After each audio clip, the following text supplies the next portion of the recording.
नमस्कार विद्यार्थी मित्रांनो, व्यंकटेश एज्युकेशन अँड संस्कृती आपल्या चॅनेलवर सर्वांचे सहर्ष स्वागत आहे। आजच्या व्हिडिओमध्ये आपण अभिरूप शिष्यवृत्ती परीक्षा म्हणजेच IAS एक्झाम इयत्ता तिसरी या परीक्षेची सराव प्रश्नपत्रिका क्रमांक 1 मधील गणित या विषयाची प्रश्नपत्रिका आजच्या व्हिडिओमध्ये आपण स्पष्टीकरणासहित सोडून घेणार आहोत। बघा, मुलांना शालेय जीवनामध्ये शिष्यवृत्ती, नवोदय, प्रज्ञाशोध यासारख्या अनेक शासकीय परीक्षांना सामोरे जावे लागते। त्या परीक्षांच्या पूर्वतयारीसाठी आपण प्रत्येकाने आपल्या मुलांना अगदी पहिलीपासूनच या सर्व स्पर्धा परीक्षांना बसवावे, जेणेकरून मुलांचा बेस पक्का होऊन त्यांना या स्पर्धा परीक्षेच्या युगात यशस्वी होणे सहज व सोपे होईल। प्रत्येक पालक आपली मुलं आणि मुलंसुद्धा या स्पर्धा परीक्षांच्या युगात यश प्राप्त करण्यासाठी अहोरात्र कष्ट घेत असतात। त्यासाठी या व्हिडिओच्या माध्यमातून आमचा मुलांसाठी एक प्रामाणिक प्रयत्न। आपण सर्वांनी आपल्या मुलांना या स्पर्धा परीक्षांना आवर्जून बसवावे असं मला अगदी मनापासून वाटतं। अजून या परीक्षांचे फॉर्म भरणे सुरू आहे। ज्यांनी अजून फॉर्म भरले नाहीत त्यांनी लवकर आपले फॉर्म भरावे। आपल्या शाळेतील शिक्षकांची या परीक्षेविषयी माहिती विचारा। महत्त्वाचं काय, मुलांचा सराव होणे सर्वात महत्त्वाचं। चला व्हिडिओला सुरुवात करूया, पण त्याआधी आपण सर्वांनी या चॅनलला सबस्क्राइब करावं, व्हिडिओला लाईक करावं आणि शेअर करावं ही नम्र विनंती। चला करूया सुरुवात। बघा, मंथन प्रमाणेच ही एक परीक्षा आहे। या परीक्षेमध्ये सुद्धा 4 विषय आहेत। मराठी आणि गणित याचा पेपर 1 असतो, इंग्रजी आणि बुद्धिमत्ता याचा पेपर 2 असतो। मराठीमध्ये एकूण 25 प्रश्न आहेत, ते आपण या आधीच्या व्हिडिओमध्ये घेतलेले आहेत। आजच्या व्हिडिओमध्ये आपण गणितामध्ये एकूण 50 प्रश्न आहेत। आजच्या व्हिडिओमध्ये आपण 25 प्रश्न म्हणजे प्रश्न क्रमांक 26 ते प्रश्न क्रमांक 50 स्पष्टीकरणाचे सोडून घेणार आहोत। बाकीचे प्रश्न आपण पुढच्या व्हिडिओमध्ये सोडून घेणार आहोत। बघा, इथे 26वा प्रश्न काय आहे, 12 ही संख्या रोमन संख्या चिन्हात कशी लिहाल। बघा, आपल्या सर्वांना रोमन संख्या चिन्ह माहित आहेत। 12 म्हणजेच किती, 10 अधिक 2 बरोबर 12। मग 10 साठी रोमन संख्या चिन्ह आहे x आणि 2 म्हणजे काय, हा 1 आणि 1 म्हणजे हे 12 साठी हे चिन्ह माहिती आहे। बघा, पर्याय क्रमांक 3। पुढचा प्रश्न बघा, 95,706 या संख्येचे अक्षरातील लेखन कसे असेल। बघा, इथे 95,000 आहे, इथे 95 आहे म्हणून इथे चुकते। इथे बघा 95,706 95,706 पर्याय क्रमांक 2। तिसरा प्रश्न 28वा प्रश्न, 6045 या संख्येची स्थानिक किमतीच्या बेरजेच्या स्वरूपातील अचूक मांडणी कोणती। आता बघा, इथे 6000 आहे, आपल्याला माहिती आहे एकक, दशक, शतक आणि हे हजार। 6च्या पुढे 1 2 3 संख्या आहेत। मग इथे बघा 6च्या पुढे 3 संख्या आहेत म्हणून मग 6 वर 3 शून्य द्यायचे। आपण शून्यची किंमत लिहिली तरी चालते, नाही लिहिली तरी सुद्धा चालणार आहे। 4 दशकाच्या घरात आहे म्हणजे 1, 4च्या पुढे 1 संख्या आहे म्हणून आपण 4च्या पुढे 1 संख्या 1 शून्य द्यायचं आहे। 4 दशक आहे म्हणून 4ची किंमत 40। 5 एककाच्या घरात आहे म्हणून 5ची किंमत आहे 5। मग बघा 6000 अधिक 40 अधिक 5, बघा इथे 6000 अधिक 40 अधिक 5 पर्याय क्रमांक 4। 29वा प्रश्न, पुढीलपैकी सर्वात मोठी संख्या कोणती। आता बघा, इथे बघा ही 3 आणि हे 2 5 ही संख्या आहे 5 अंकी संख्या आहे, ही 4 अंकी संख्या, ही पण 5 अंकी संख्या आणि ही 4 अंकी संख्या आहेत। मग बघा, या दोन्ही 5 अंकी संख्या आहेत, या 4 अंकी संख्या असल्यामुळे त्या लहान आहेत। आपल्याला सर्वात मोठी संख्या शोधायची आहे। मग ही 5 अंकी संख्या आणि ही पण 5 अंकी संख्या। मग इथे 13,000 आहे, बघा पहिली संख्या 13 आहे आणि इथे पहिली संख्या 20 आहे। मग 13 पेक्षा सुद्धा 20 मोठे आहेत म्हणजे 13,579 पेक्षा 20,461 ही संख्या काय आहे, मोठी आहे म्हणून आपल्या या प्रश्नाचं उत्तर आहे पर्याय क्रमांक 3। पुढचा प्रश्न, 7 4 5 हे अंक प्रत्येकी एकदाच वापरून तयार होणारी सर्वात लहान 3 अंकी संख्या कोणती। आपल्याला 3 अंकी सर्वात लहान संख्या विचारली। मग 7 4 5 याच्यामध्ये सर्वात लहान कोण आहे, 4 आहे म्हणून आपण पहिल्यांदा 4 लिहिले आणि त्याच्यानंतर मग 5 आणि त्याच्यानंतर 7। मग कोणती संख्या तयार झाली तर 457। मग बघा, इथे पर्याय क्रमांक 1 मध्ये 4 5 7 म्हणजे 457 पर्याय क्रमांक 1। पुढचा प्रश्न बघा, पुढीलपैकी संयुक्त संख्या कोणती। आता संयुक्त संख्या म्हणजे काय, बघा आपल्याला मूळ संख्या माहिती आहेत। ज्या मूळ संख्या सोडून उरलेल्या ज्या संख्या असतात त्यांना आपण काय म्हणतो, संयुक्त संख्या। आता मूळ संख्या म्हणजे काय, ज्या संख्या फक्त त्याच पाड्यामध्ये असतात त्यांना आपण काय म्हणतो, मूळ संख्या म्हणतो। म्हणजे बघा, इथे 2 3 5 7 या फक्त बघा 2 एके 2 3 एके 3 5 एके 5 7 एके 7 या झाल्या मूळ संख्या। अशा अनेक मूळ संख्या आहेत बरोबर आहेत। मग त्या सोडून ज्या उरलेल्या संख्या आहेत त्यांना आपण काय म्हणतो संयुक्त संख्या, म्हणजे ज्यांचे विभाजक 2 पेक्षा जास्त असतात त्यांना आपण काय म्हणतो संयुक्त संख्या म्हणतो। मग बघा याच्यामध्ये 41 61 आणि 31 या मूळ संख्या आहेत। बघा 41 चे फक्त 2च विभाजक आहेत म्हणजे 41 आणि 1 हो की नाही। 61 चे पण 61 आणि 1 हे 2च विभाजक आहे। 31 चे पण 31 आणि 1 म्हणजे फक्त त्याच पाड्यामध्ये सापडतात, म्हणजे ज्या संख्येचे विभाजक फक्त ती संख्या आणि 1 असतात त्याला आपण मूळ संख्या म्हणतो आणि उरलेल्या संख्या संयुक्त संख्या। संयुक्त संख्या म्हणजे काय, ज्या संख्येचे विभाजक 2 पेक्षा जास्त असतात त्यांना आपण काय म्हणतो संयुक्त संख्या।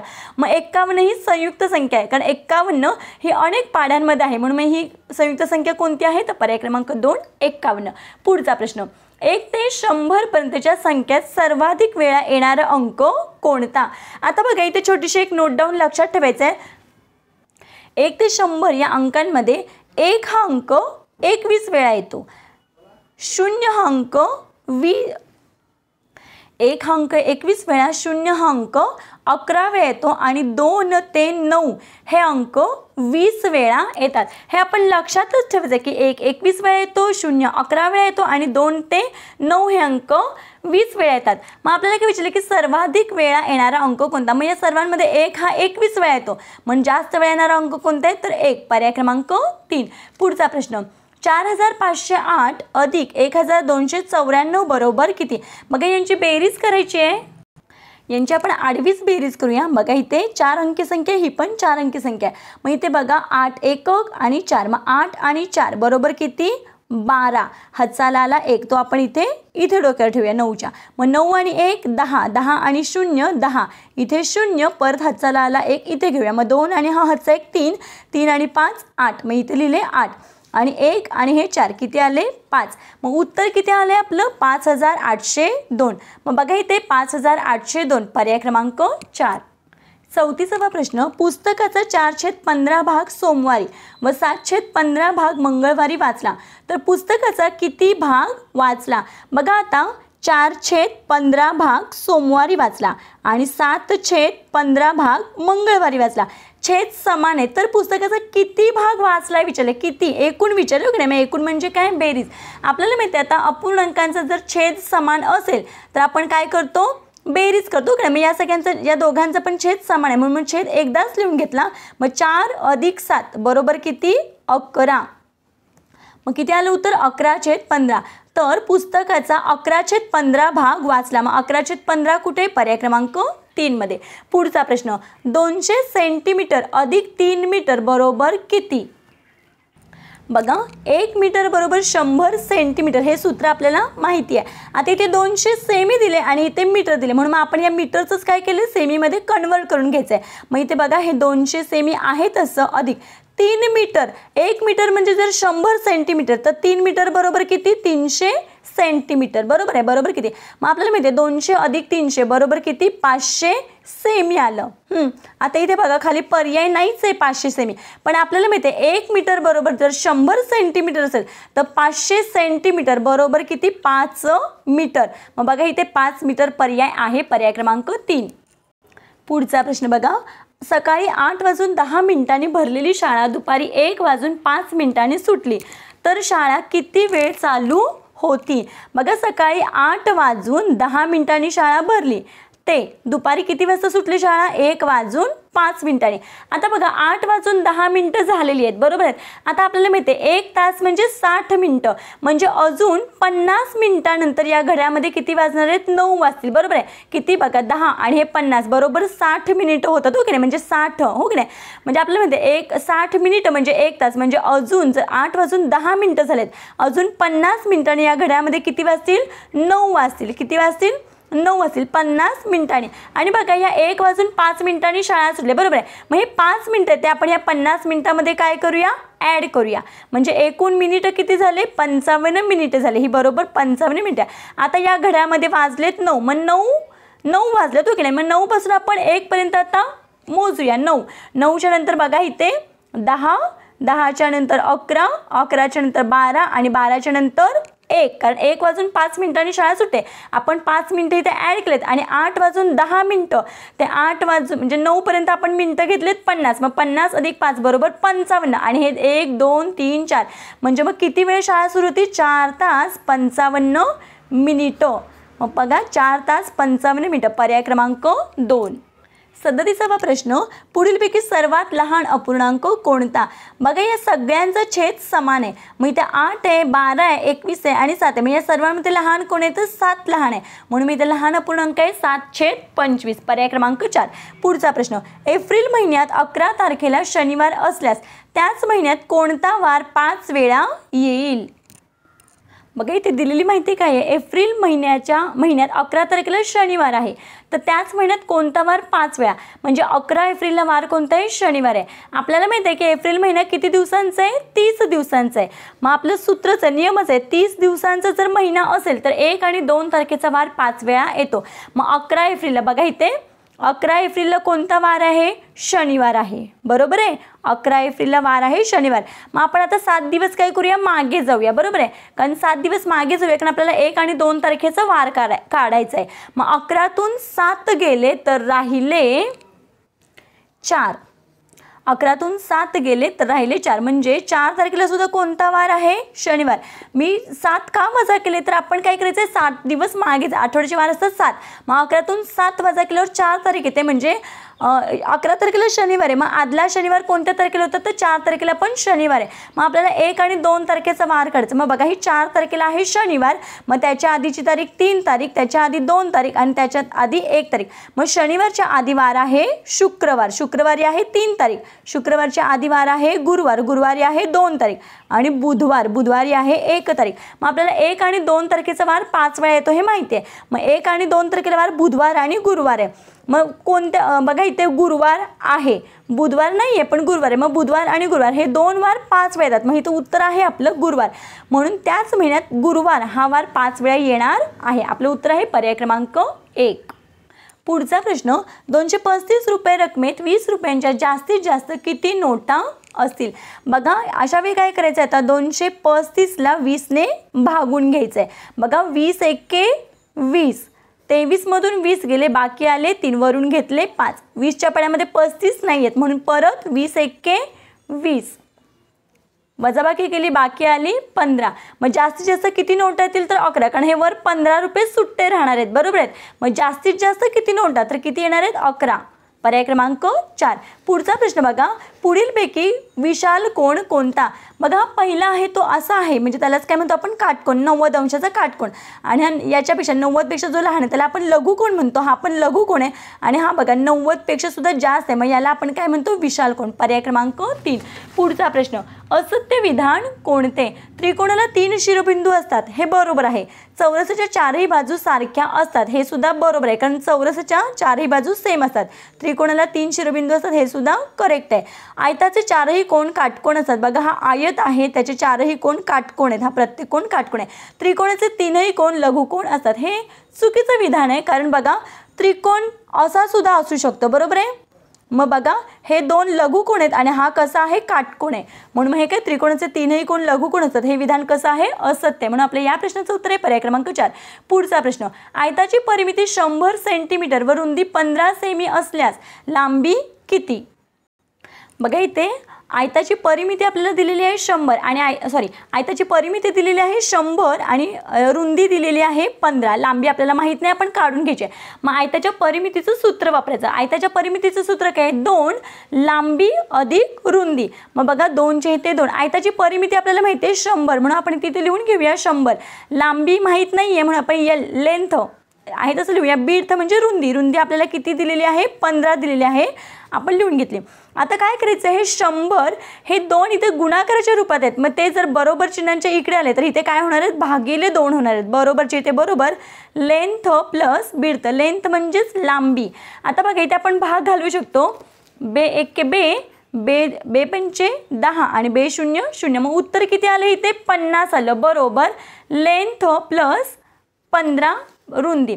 मग आता बघा हे 50 हे अधिक 15 आहेत, इकडे आल्यावर काय होणार आहेत वजा 15 होणार आहेत, बरोबर लेंथ म्हणजेच लांबी।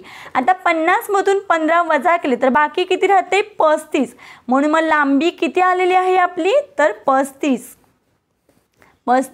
सेमी। मग बघा इथे आयत आहे हा, ही 15 ही 15 आणि ही 35 लांबी आणि ही लांबी 35। मग बघा 35 आणि 35 70 आणि हे 15 आणि 15 आपल्याला माहिती आयताच्या समोरासमोरील बाजू समान असतात। मग हे 35 आणि 35 70, 15 आणि 15 30, मग 70 अधिक 30 बरोबर किती 100। मग पूर्ण आयताची परिमिती किती आहे 100, म्हणजे आपलं उत्तर बरोबर आहे। किती आलेली आहे लांबी 35 सेंटीमीटर। पर्याय क्रमांक 2। पुढचा प्रश्न, आकृतिबंध पूर्ण करण्यासाठी प्रश्नचिन्हाच्या जागेचा योग्य पर्याय निवडा। बघा इथे जर बारकाईने निरीक्षण केलं 19 28 37 46 आणि प्रश्नचिन्ह। बघा इथे 9 9 मधून 1 9च्या आधी 8 8च्या आधी 1 7 म्हणजे 1 1 कमी केले 9 9तून 1 कमी केला 8 8तून 1 कमी केला 7 7तून 1 कमी केला 6 6तून 1 कमी केला इथे येणार आहे 5 म्हणजे वजा 1 आणि इथे बघा 1 1 च्या नंतर 2 म्हणजे इथे काय केले अधिक 1 केले 2 2 नंतर 3 3 नंतर 4 आणि 4 च्या नंतर 5, मग उत्तर किती येणार आहे 55। पर्याय क्रमांक 3 म्हणजे युनिटमध्ये 1 कमी केले आणि दशकाच्या घरामध्ये 1 काय केलंय वाढवलंय। पुढचा प्रश्न, 5000 रुपयातून 4327 रुपयांचे कपडे घेतले तर किती रुपये शिल्लक उरतात। वजाबाकी करायचे 5000 वजा 4327, शून्यातून 7 जात नाही, शून्य आपण खोडतो वर घेतो। आपल्या सर्वांना तर हच्याची गणित माहिती आहे, मग आपण काय करतो इकडचा एक घेऊन इथे 10 करतो, इथला एक तिकडे असं ट्रान्सफर करतो, मग इथे आपण डायरेक्ट आता 9 लिहूया आणि हे 4, मग इथे राहिले 10 10तून 7 गेले बाकी आले 3 9तून 2 गेले इथे राहिले 7 9तून 3 गेले इथे राहिले 6 आणि 4तून 4 गेले बाकी आले 0। मग किती रुपये शिल्लक राहिले तर 673। मग बघा इथे 673 पर्याय क्रमांक 1। 45वा प्रश्न, प्रत्येक दिवशी 670 कप चहाची विक्री झाली तर आठवड्यात किती कप चहा विक्री होईल। प्रत्येक दिवशी 670 तर आठवड्याला आपल्या सर्वांना माहिती आहे आठवड्याचे वार किती असतात 7 असतात, मग 770 गुणिले 7 7 0 0 7 7 49 हाच्याला आले 4 इथे 9 7 7 42 42 अधिक 4 बरोबर किती 46। मग इथे उत्तर किती आले 4690। मग बघा 4690 कप चहा विक्री होईल। पर्याय क्रमांक 3। पुढचा प्रश्न बघूया, 100 अधिक 50 भागिले 10 बरोबर किती। बघा ही पदावली आहे, पदावलीचे काही नियम आहेत, पदावलीच्या नियमामध्ये बघा गुणाकार भागाकार पहिल्यांदा करून घ्यायचा असतो। मग आपण इथे भागाकार आधी करून घेऊया। मग बघा 100 मी आहे तसे इथे ठेवते, 100 अधिकचे इथे अधिक ठेवते, फक्त 50 भागिले 10 मग किती येतं 10 5 50, मग किती आले 5 आलं। मग 100 अधिक 5 बरोबर किती उत्तर येते 105। मग 105 कुठे पर्याय क्रमांक 4 मध्ये। पुढचा प्रश्न बघा, 2.4/7 चे अंशाधिक अपूर्णांकांचे रूप निवडा।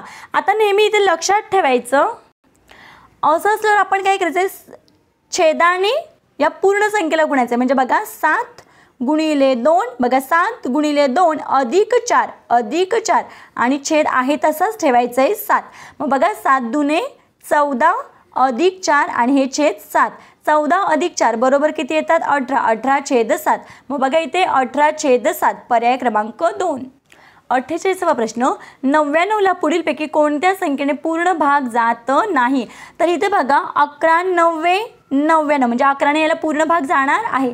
आता 3 गुणिले बघा 3 त्रिक 33ने जर गुणलं तर 3 त्रिक 9 आणि 3 त्रिक 9 बरोबर किती येतं 99 आणि 9 गुणिले 11 केलं तर 9 11 9 99। मग कोणीही भाग जात नाही तर 6 या संख्येने भाग जात नाही।